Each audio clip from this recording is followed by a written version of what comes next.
Hello team, welcome to another ATP Geopolitics video with myself, Jonathan MS Pearce. This is a Ukraine War news update. Goodness knows, I don't know, third part thereof. No, first part because it's a new day. It's after midnight. It's the 18th of February, my time in the UK.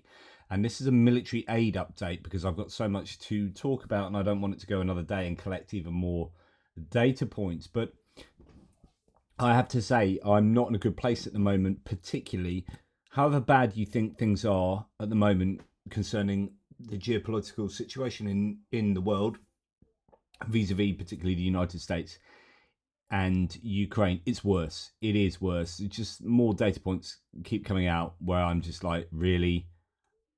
Are you serious? And we'll go through some of these in a minute because they're pertinent to this video.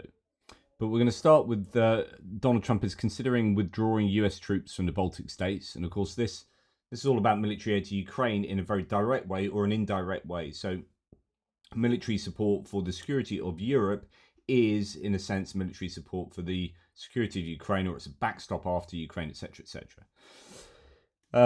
We can now effectively state, says Constantine, that all this talk about Trump pulling out of NATO because the NATO members didn't spend enough on their military is complete BS, because he's doing it to the nations who spend more than the US. So Estonia currently allocates 3.4% of GDP to defense. Lithuania, as of 2024, their defense is 3.2% of GDP, with intentions to increase to between 5 and 6% starting in 2026. And then in 2023, Latvia was spending 2.25% of GDP with plans to reach 3% in the coming years. So these are nations that do a really good job. Some of those just mentioned are above the United States or will be. And yet they're the ones that are having NATO troops withdrawn from them. So this all this talk about raising the goalposts, raising the threshold for defense expenditure is just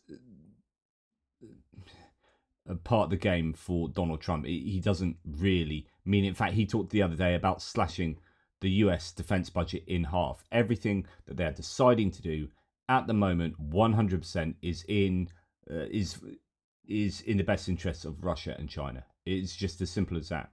So Trump privately has threatened to pull all US troops out of Europe if Ukraine and NATO don't agree to our peace deal with Russia, says this particular US Homeland Security news. Fire, as if that's, a really great thing. Now, on the other hand, Trump says he's open to letting Europe buy US-made weapons for Ukraine. As per Bloomberg, his administration wants allies to purchase American arms to support NATO and increase energy imports from the US. Of course, he's not worried about NATO. He just wants the US to be bigger and stronger by people buying stuff off them, while also curtailing US's foreign interests and pulling troops back and saving money but getting more income. It's just a real transactional thing. There's nothing to say about long-term soft and hard power and the return on investment you would get from that by the US being at the top of the hegemonic ladder. That is just, it doesn't really feature. Now, as we hear, Trump's administration has told allies in the UK and Europe it wants them to buy American weapons and military equipment in order to maintain the NATO alliance, says Bloomberg. French aid to Ukraine says, now you know why the US wants European countries to increase their defense budgets. I remember being mocked and criticized for warning last year that such a scenario could happen.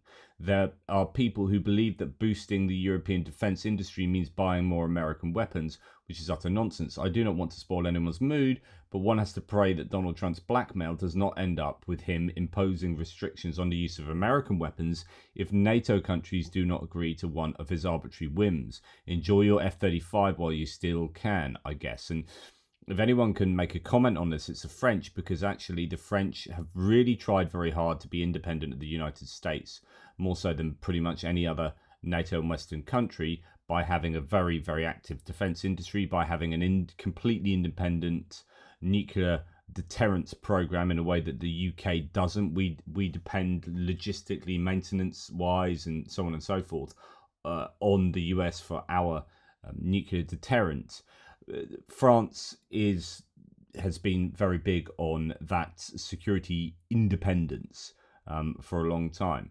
Now, what is particularly worrying as this pertains to support for Ukraine turning into aid to Ukraine and support for aid to Ukraine. This, by the way, is why Russia invests in foreign influence operations, says Ben Harris. And we're going to get onto that in a second, because when I said, imagine how bad you think it is, it's worse. This is one of these examples of how things are worse than you think. Okay, Holy Toledo says, Harry Anton from CNN, the stats guy. American support for Ukraine has plummeted since Russia's invasion of Ukraine in 2022. The percentage who say that US is doing too much is up sixfold. That's multiplied 6 times, from 7% to 41%. And among the GOP, among the Republicans, it is north of 60%. So more than 60% of Republicans think the US is doing too much for Ukraine. US confidence in Zelensky has dropped from 72% to under 50%.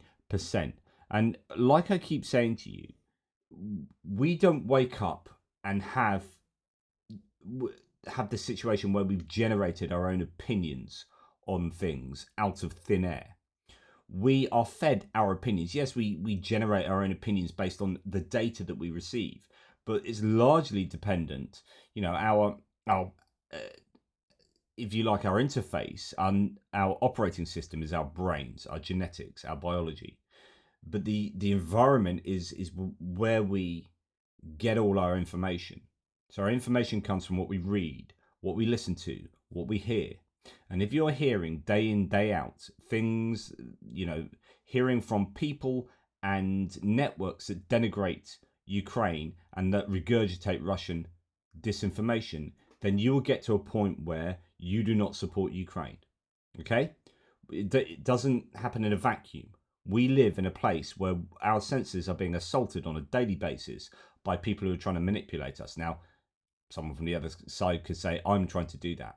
Maybe I'm trying to manipulate you with facts, accuracy, as I see it. But then you could say the same that Fox News think they're doing that. But I really, hopefully, am doing this with a very strong moral conviction, because I have calculated that Ukraine is not only a geopolitical necessity for us to be involved in as a conflict and to defend Ukraine, but it's a moral necessity. It's a moral obligation. Why am I saying all this? Well, this has happened today, and I'm sorry, but if you are someone in my audience who still maintains that Elon Musk is a decent human being and that, I don't know, somehow he's good for Ukraine or something, I don't know, please just don't watch my videos anymore. Like, Elon Musk is a terrible, terrible human being. So what Elon Musk has said today has got a lot of people really, really concerned. So Mario Norfal, who's a terrible, terrible source, says, breaking, Russia's Lavrov arrives in Saudi Arabia for US talks on the Ukraine war. A high-level Russian delegation, including Foreign Minister Sergei Lavrov and Kremlin aide Yuri Ushakov, has landed in Riyadh for direct talks with the US, etc., etc. Elon Musk says, this is what competent leadership looks like. You now have the richest man in the world, most powerful man in the world at the heart of the US government saying, the Russian Foreign Minister Sergei Lavrov, who's an absolutely horrible human being. Sergei Lavrov, this is what competent leadership looks like. As Oliver Alexander says, quote, competent leadership is apparently invading a sovereign nation, killing hundreds of thousands, destroying your entire Soviet army, Soviet military inheritance, and crippling your economy to the point of begging North Korea to help you to have Finland and Sweden join NATO. That is apparently competent leadership. So we now have Elon Musk, who owns this massive megaphone that is Twitter, and he's using that to disinform people about Ukraine and Russia. He's at the heart of the government. We know that he doesn't want Ukraine to be able to access Starlink. He's said that he's been openly anti-Ukraine, and we are in the middle of seeing the US move from being an ally of Ukraine to be an adversary of Ukraine, an ally of democracy to being an adversary of democracy. This is a terrible point in human history. And if we really want to solve much of the world's problems at the moment, we need to solve the problem of Elon Musk. The EU needs to regulate this motherfucker out of Europe. I don't want this human being. I wouldn't mind if they turned off Twitter, because I mean, thankfully there are alternatives that can take its place. But this human being is a terrible example of what is a terrible example of how to be a decent human being. And yeah, we underestimate the power this man wields. So, for example, just a random example here, we're hearing today that a Musk-backed group has bought at least $670,000 worth of TV advertising to support Brad Schimmel. Who is Brad Schimmel? He's a conservative Supreme Court candidate in the so where is he? This is it Wisconsin? Anyway, he's a conservative Supreme Court candidate. He was hoping conservative third-party groups would start buying up TV time in the state very soon. Ask and you shall receive. Federal records show Building America's Future, an Elon Musk-backed dark money group, began buying TV time in Wisconsin. Yeah, on Monday, the ads are expected to be in support of conservative Supreme Court candidate Brad Schimmel, who is running against Liberal Supreme Court candidate Susan Crawford in a high-stakes April the 1st election. Okay, that's just an example of how the billionaire oligarch who's at the center of the White House is wielding his power and money in order to shape the political landscape in the US, and he's doing that as well with all the electorate as many of the electorate as he can possibly do. He's manipulating them, I would argue, to be much more sympathetic to the Russian outlook as well. So, he's got his fingers in a lot of pies. He's the one that's responsible for getting Donald Trump into the White House, and Donald Trump at the moment is doing things that are demonstrably bad for Ukraine. So I would say Elon Musk is absolutely compromised by both Russia and China. I would also say that Donald Trump is compromised by Russia, and I think this is a huge concern for the world. And if we don't sort this out, then you will see aid dwindle to Ukraine, because public support for Ukraine will dwindle, and governments will do largely what they perceive as popular in terms of the electorate. Now, moving on, I just think that is such a big problem there, especially that huge movement of public sentiment concerning Ukraine in the US. Now, Benjamin Tallis reports, as I mentioned the other day, that at the Munich security conference, there was an awful lot of talk about building nuclear capabilities and capacity within Europe. Poland could well be one of the next places to be nuclear capable. Lots of backroom talk about this in Munich, including some surprising places, said Benjamin Tallis. Europe needs to have an effective deterrence, and the nuclear dimension is part of that. We also need strategic deterrence, rungs on the escalation ladder, conventional and emerging capability. Moving on, as we know, Keir Starmer has committed UK troops to peacekeeping efforts in Ukraine, one presumes after a ceasefire. That has then caused Reform in the UK to say how terrible that is, and that Keir Starmer's going to be sending British troops to their deaths and blah, blah, blah, blah. Typical nonsense. But we are seeing this MAGA republicanism exported to the UK and manifesting in a form of Reform, who are the most pro-Russian party in the UK, even though there's general support across the board for Ukraine. We are starting to see things change a little bit. We've heard today Kemi Badenoch, the Conservative, or the leader of the Conservative Party, start to mimic JD Vance's claims about freedom of speech, and say that basically the Conservative Party essentially needs to be the kind of anti-woke MAGA Republican Party UK style. And so we do have this problem in the UK where that kind of politics has been successfully exported, and we're seeing it gain traction. Now, talking about troops, peacekeeping troops for Ukraine, Sweden has not ruled out sending troops to Ukraine as part of a peacekeeping mission. Their foreign minister has said Sweden must help to maintain a lasting peace. And the Prime Minister has said that Sweden's considering sending those forces. We will take part in these discussions, and of course, that is absolutely a possibility. Indeed, the European leaders have met today in France. We'll speak about this a little more with the kind of aid package that's on the table. But Europe is divided on sending troops to Ukraine. The meeting in Paris, leaders discussed troop deployment. Macron proposed security forces for a ceasefire line. Starmer says UK is ready and willing if needed. Scholz called peacekeeper talks premature, kind of ruled it out. To be honest, that's kind of what's to be expected in Germany, especially given the elections coming up. But anyway, Michael Kaufman says, brief thoughts on the European force in Ukraine. I think there is a degree of requirements paralysis. It doesn't have to be hundreds of thousands of troops to cover a 1,200 kilometer contact line. Where it is deployed and in what role is more important than the overall size. The force does not need to be everywhere. It needs to be in a country with battalions deployed on maybe 4 operational directions and sufficient mobility to redeploy as necessary along the front. This can be as few as 3 brigades or their equivalents. A future Russian attack is going to come along a few predictable directions, and today most of the fighting is concentrated typically along 4 to 5 sectors of the front at a time. I think Europe can come up with around 3 brigades times 3 for rotation without cancelling all existing regional defence plan requirements. This might require a total of 45 to 50,000, but the force needs to have battalions near the front, not milling around about in Western Ukraine doing training. Yes, it could mean revisiting existing commitments to rapid reaction forces, etc., but Europeans can do this. The bigger question is, what should this force do and how does it deter?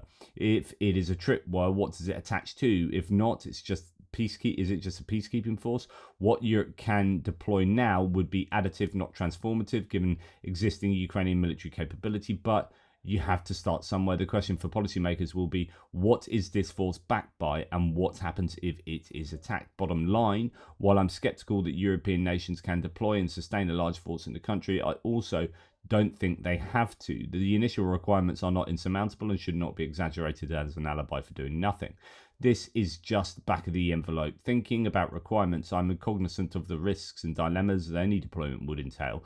I welcome other colleagues' views on the subject who know European forces much better than I do. Interesting stuff. Shashank Joshi saying there's a couple of contradictory elements here to the British positioning here. So Starmer is preparing to overrule Rachel Reeves, that's her Chancellor of Exchequer, she holds the purse strings. He's preparing to overrule Rachel Reeves and raise defence spending, says the Times. Telegraph says Starmer will resist pressure from military chiefs to increase UK's defence spending above 2.5% target. The Telegraph understands.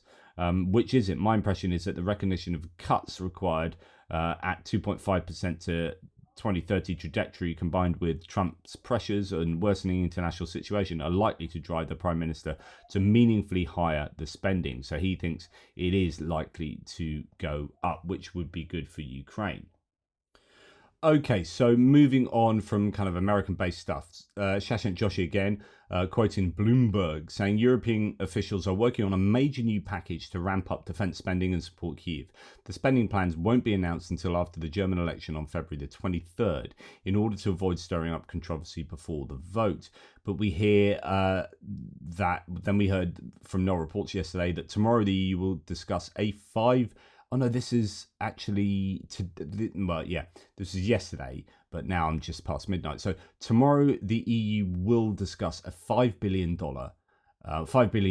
so even more military aid package for Ukraine, set to arrive soon, according to Radio Svoboda. The package includes 1.5 million artillery shells, additional air defense systems, long-range precision missiles, drones, and support for rebuilding Ukrainian brigades. So that's really, really significant. We're going to look forward to seeing that, and obviously that will put a dent in kind of the US wanting this all to be wrapped up sooner rather than later, because it might give Ukraine the ability to say, look, we can fight a bit longer to negotiate ourselves a better position on the battlefield and therefore at the negotiating table.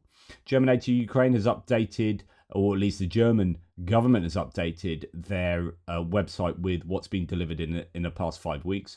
300 HF-1 loitering drones, 14 Hornet XR drones, 245 RQ-35 Hydrant drones, 29 Songbird drones, 51 Vector drones, 4 Susanna 2 self-propelled artillery systems. So I presume they're the ones that finally come from Slovakia that I think Germany and Denmark paid for. 56 FFG MRAPs, 16 mine plows, also 2 Visent 1 mine clearing tanks, 8 border protection vehicles, 133 AK-47 assault rifles, 150 CR-308 rifles, 2,115 HK-416 assault rifles, some 64 precision rifles, so sniper rifles, and then all sorts of other rifles and ammunition and whatnot, including Iris-T missiles, 155 and 122 mil shells, 40mm rounds for automatic grenade launchers, laser range finders, tourniquets, wall blankets, etc., etc. So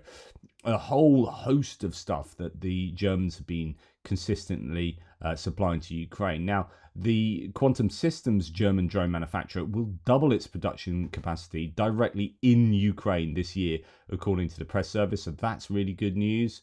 And a Czech-led initiative to supply Ukraine with large caliber ammunition has already delivered 1.6 million shells, and it will continue, according to Czech President Petr Pavel. Ukraine can produce themselves 4 million drones per year despite the war, says Foreign Minister Andriy Sybiha at a defense expo in the UAE. In 2024, Ukraine produced over 1.5 million drones. Meanwhile, Ukraine still seeks investment for mass production of long-range missiles and drones. So that's incredible. 4 million drones next year is the potential for Ukraine. That would be incredible. Now, Russian mill bloggers are complaining that in eastern Ukraine, the Ukrainian forces are using parachute-dropped signal repeaters, and local Ukrainian drone pilots. There is, quote, there is a suspicion that the Ukrainian forces started dropping ready-to-work signal repeaters on parachutes from cargo multi-rotors. This way, they build a chain of repeaters to our rear and fly their drones freely at a distance of 20 to 25 kilometers, sometimes even further. In addition, there is an opinion that there are drone operators recruited from local Ukrainian communities. They have been installing signal repeaters for drone paths along our rear since last summer. That's absolutely incredible stuff. Really good news if that is happening. A new video from Magyar's Birds shows and explains the recent results of some of their optical fiber FPV drones, plus talking about fundraising to pay for more of these fiber optic drones. The combat footage appears to be against equipment, so appears to be SFW. I don't know what SFW is. Magyar, now this is where it gets interesting. Magyar reports 85% success rate with fiber optic drones, which in my opinion, says Jakub Janowski from Oryx, more than justifies the extra expense compared to radio controlled drones. So I was speaking to Dimko from Jigaspur recently, who now is a drone.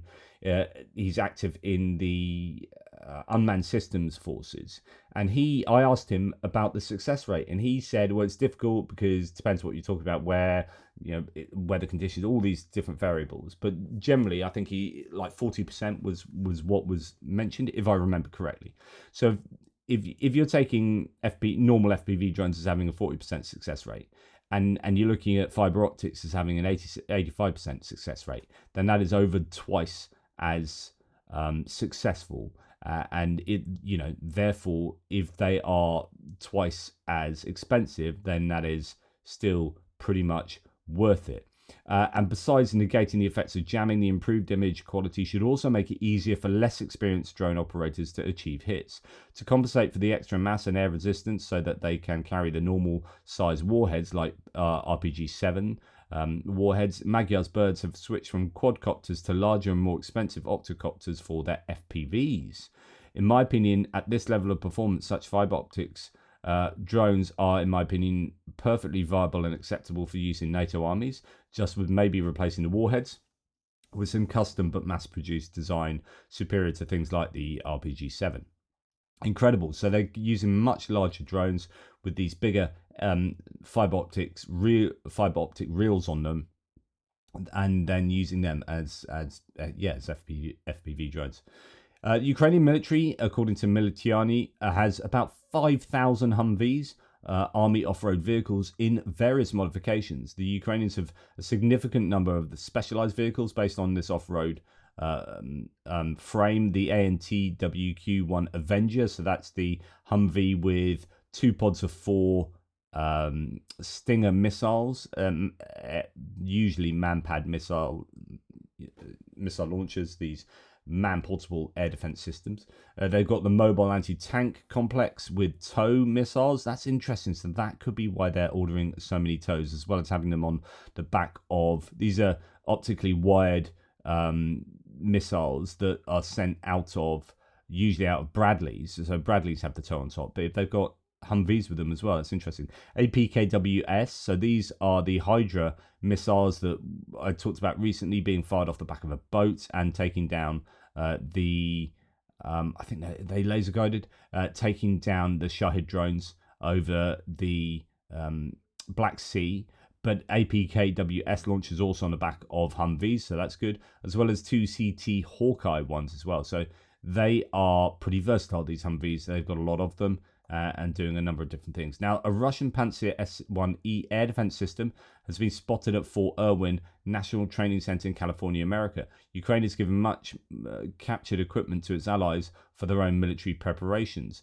And by the way, when someone was saying earlier that if Trump is asking for $500 billion worth of repayment for that weaponry, then what value do you put on the amount of intel that the US is learning from this war? The amount of Russian equipment that they are now able to understand better, the tactical nous, so on and so forth. It's just, it just looks like the US is trying to take Ukraine for a ride at the moment, and haven't realized the value that they've got out of supporting Ukraine. Now, this has been doing the rounds, and if it were true, then the Ukrainians would be getting hold of some really good, pretty decent at least F-16s, Block CD with AN-68 radars. And this is trying to work out what's going on here. There's a French article in Le Monde talking about how Greece will transfer 32 decommissioned F-16s to Ukraine. But this is a rumor that was going around some time ago. As no report says, the article by Le Monde only mentions pledged F-16s from Denmark, the Netherlands, and possibly Greece, not the confirmed transfer of 32 surplus F-16 Block 30 fighters. And some people have picked this up and gone to town with it, but it just... Don't get too excited. The Greek defense minister previously speculated about selling them, but they never got a follow-up. Now, who knows what's going on with them, but just be warned that they, if people say they're getting 32 F-16s from Greece, it doesn't seem to be true. And then we'll end up with a couple of things on Russia. The Russian co-leader here saying, what does he say about Russia? I think he wants to stop fighting. They have a big, powerful machine, you understand that. And they defeated Hitler and they defeated Napoleon. They've been fighting a long time. They've done it before. And but I think he would like to stop fighting. That was my question to him, because if he's going to go on, that would have been a big problem for us, and that would have caused me a big problem. The amount of respect that the leader of the United States keeps giving to Russia, without giving any respect to Ukraine, is staggering. The man is just hugely compromised, and he's basically going out of his way to benefit Russia at the moment, and it's an absolute shocker. Euromaidan, Euromaidan press report: Russia plans to increase guided bomb production by 50% in 2025, aiming to bolster its airstrikes on Ukraine. Such bombs are capable of leveling a 5-story building. Ukrainian forces are using Zu-23-2 anti-aircraft guns to intercept them. We know that that's happened once. I don't know if that is a regular thing. I don't know if Euromaidan press is, overstating how the Ukrainians are able to take these guided glide bombs down. It has to be said, though, that it remains a real challenge for the Ukrainians. They do need to do something about those guided glide bombs. They are an absolute pain in the arse. I don't know if there's anything else to report Just looking at some of the latest stuff. No. So that's enough from me. Hopefully that will be of use to you. And it's a challenging time. It's a challenging time for those of us who understand the moral and geopolitical clarity in our evaluation of this war.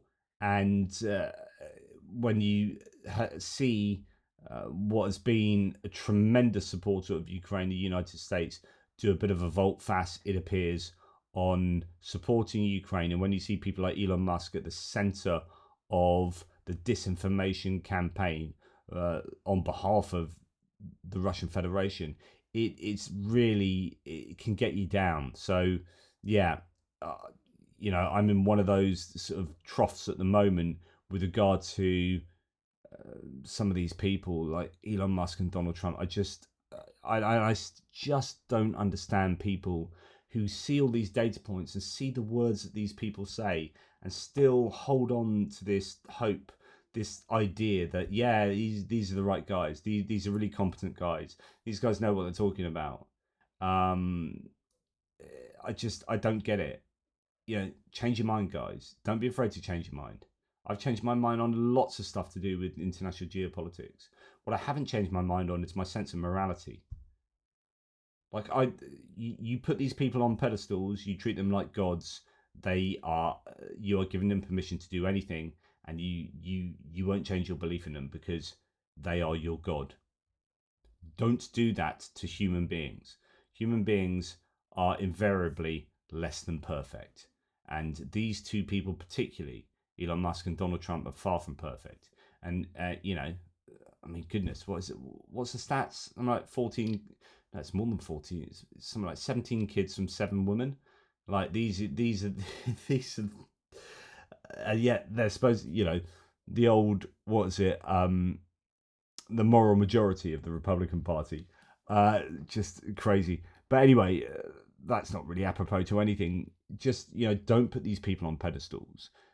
You give them permission to be moral monsters, and then you're unable to challenge them because of that pedestal you have placed them on. So just be careful of that. If Elon Musk says this is what competent leadership looks like concerning Sergei Lavrov, if that had been anyone else of an opposing party that you were not a fan of, then you would be excoriating them for that. So if you're still a fan of Elon Musk and you let him get away with saying stuff like that, then I'm afraid you've got a bit of a problem. So we need to have a conversation. Anyway, that's enough from me. Take care, guys. I'll speak to you soon.